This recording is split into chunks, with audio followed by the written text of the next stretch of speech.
la sortie des vestiaires avec cet accrochage à l'ancienne un petit peu entre David Romieux et le capitaine briviste Arnaud Mella. De la tension et une première période marquée par un florilège de fautes des en avant, des deux côtés. Il y a de la tension, il y a de la nervosité, il y a également des fautes à l'image de ce plaquage un petit peu haut du briviste Oman sur Marvin O'Connor, le Bayonnais.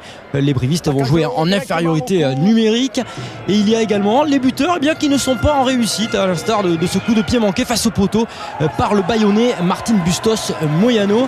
Les brivistes eux sont un petit peu impatients, ils arrivent à franchir le rideau. Après une demi-heure, c'est Guillaume Nami qui va trouver là un petit intervalle. On va repartir dans l'axe avec Koya Maïbolé, mais il y a un petit peu de la précipitation, on tarde, on veut marquer des points et à l'image de ce drop complètement raté, les brivistes déjouent un petit peu. 0-0, c'est le score à la pause, c'est un score de football. Oui, c'était un score aujourd'hui sur un terrain de rugby, de quoi endormir un petit peu les supporters. Alors, gardez les ballons, ne pas se précipiter. Voici les consignes données par les entraîneurs des deux équipes à la pause. Le début de deuxième période sera à l'avantage des brivistes qui vont attaquer à l'image de cette attaque de Guillaume Nami, le 3 quarts qui va taper à suivre. Il va voir que son ancien coéquipier Scott Spedding, aujourd'hui arrière de Bayonne, est un petit peu esselé. Spedding qui va trouver le soutien de Mike Phillips, mais il y a la pression défensive des brivistes qui vont faire l'effort de rester sur leurs appuis. Ils sont en bonne position pour récupérer le ballon. C'est fait. Jean-Baptiste Péjoine, le demi de mêlée, va lever la tête. Il va voir qui ? Guillaume Nami, le 3 quarts qui va marquer le premier essai de cette rencontre. Guillaume Nami qui était à l'origine de cette attaque et qui marque là le premier essai de la rencontre après 50 minutes. L'ouverture du score dans cette rencontre, c'est Brive qui est plutôt bien parti. Bustos Moyano va réduire le score 7-3. Et Brive continue d'attaquer, ils sont en confiance, ils sont amenés par le bulldozer, le Fidjien Koya Maïbolé qui arrive à franchir, qui fait un point de fixation.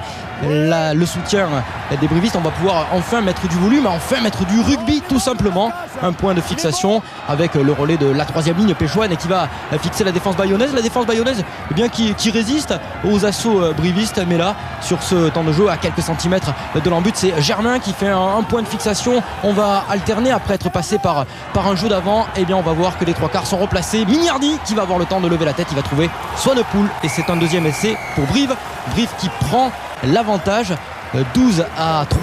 Ils sont à un essai du bonus offensif, puis ils vont passer à la transformation 14-3. Koya Maïbolé qui se permet une fin de passe sur Roko Soko. Swanepoel qui marque un essai, ça va bien pour Brive. En revanche, les entraîneurs bayonnais, le duo Lanta-Delo n'apprécie pas trop la fébrilité affichée par Bayonne, et surtout que Brive va prendre le large. Ils sont toujours emmenés par Koya Maïbolé et un drop qui va permettre aux Corésiens de terminer tranquillement la rencontre. 17-3, le trio d'entraîneurs avec ce drop de Romain Sola. 17-3, le trio d'entraîneurs corésiens Godignon, Casadi, Carbonneau comprend que la victoire est acquise. 17-3, Bayonne a un seul objectif sur les 5 dernières minutes, marquer un essai pour terminer dans les points, dans le point du bonus défensif. Ils vont donc s'appuyer sur un jeu un petit peu restrictif, mais ils vont malgré tout arriver à prendre ce point de bonus défensif grâce à un essai. C'est un avant, c'est Gert Müller, le pilier sud-africain, qui va propulser toute sa masse dans l'embut et inscrire le seul essai bayonnais dans ce match.